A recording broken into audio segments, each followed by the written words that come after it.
जय श्री राम साथियों, मैं संजय स्वामी आज आपको बताऊंगा। हम जो अपना पूजा रूम है वो घर में ईशान कोण में बना लेते हैं, लेकिन उसके बाद भी हम अनेक गलतियां करते हैं जिसके कारण हमें लाभ होने के स्थान पे अनेक प्रकार की परेशानियां और हानि हो जाती है। साथियों, हम जो अपना पूजा रूम बनाते हैं उसमें हमें क्या क्या सावधानी रखनी चाहिए।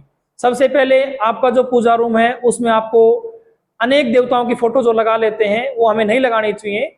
हम अपने पूजा रूम में केवल एक देवता की ही फोटो रख सकते हैं और वो फोटो उस देवता की होनी चाहिए जिसकी हमारे घर में मान्यता होती है। दूसरा, हम अपने ईशान कोण के पूजा रूम में लाल कलर का कपड़ा बिछा देते हैं। लाल जो रंग है वो आपका अग्नि का प्रतीक है और यदि अग्नि पानी में आ जाएगी तो आपका जल और अग्नि दोनों तत्व असंतुलित हो जाते हैं। इसलिए हमें कभी भी पूजा रूम में लाल रंग का कपड़ा नहीं बिछाना चाहिए। तीसरा, हम अपने पूजा रूम में बड़ी बड़ी मूर्तियां रख लेते हैं। साथियों, हमें घर के पूजा रूम में कभी भी मूर्तियां नहीं रखनी चाहिए। वैसे विधान ये है कि हम 6 इंच तक की मूर्ति पूजा रूम में रख सकते हैं, लेकिन हम सावधानी नहीं रखते, जिसके कारण यदि पूजा रूम में बड़े आकार की मूर्तियां रख ली जाती हैं तो उनमें नेगेटिव एनर्जी प्रवेश कर जाती है जो घर की ऊर्जा को नकारात्मक कर देती है। हमें घर के पूजा रूम में कभी भी मूर्तियां नहीं रखनी चाहिए। हम कई बार है ना अखंड ज्योत जलाते हैं और जो हमारा उत्तर पूर्व का जल स्थान का जो पूजा रूम है उसमें अखंड ज्योत हमें नहीं जलानी चाहिए, क्योंकि वहां पर अखंड ज्योत जलाने से हमारा अग्नि तत्व है वो जागृत हो जाता है, जो घर में अनेक प्रकार की परेशानियां पैदा कर देता है, जैसे गुस्सा अधिक आना, घर में बीमारियां आना या अनेक प्रकार की परेशानियां घर के अंदर आ जाती हैं। हम कई बार अनुष्ठान करवाते हैं।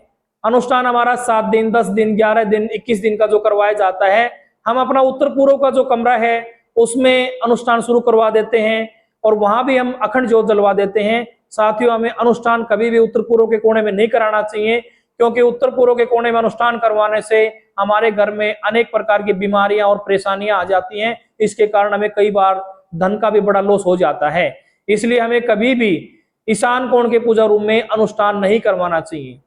एक सबसे बड़ी और कॉमन गलती होती है कि हम अपने ईशान कोण के पूजा रूम में हनुमान जी की फोटो लगा देते हैं। हनुमान जी जो है ना वो अग्नि तत्व के प्रतीक हैं और यदि हम हनुमान जी की फोटो आपके ईशान कोण के पूजा रूम में लगा देते हैं तो उससे हमारा अग्नि तत्व और जल तत्व दोनों असंतुलित हो जाते हैं। इसलिए साथियों, हमें हनुमान जी की फोटो कभी भी ईशान कोण के पूजा रूम में नहीं लगानी चाहिए।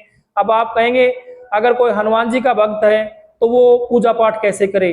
पूजा पाठ करने के लिए जरूरी नहीं है कि हम बड़ी बड़ी फोटो या मूर्तियां लगाएं, हम अपने मन से पूजा पाठ करें। हनुमान जी की अगर हम पूजा पाठ मन से करते हैं तो उनका प्रतीक हमारे हृदय में होना चाहिए, न कि किसी फोटो को देखकर हम पूजा पाठ करें।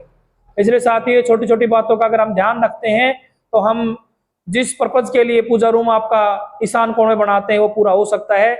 हमारा जो वास्तु है एक विज्ञान है, अगर उसका सही तरीके से प्रयोग किया जाए तो उसमें हम काफी अच्छे अच्छे लाभ प्राप्त कर सकते हैं और अनेक प्रकार की परेशानियों से बच सकते हैं।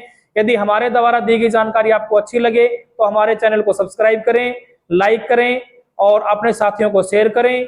जय श्री राम साथियों।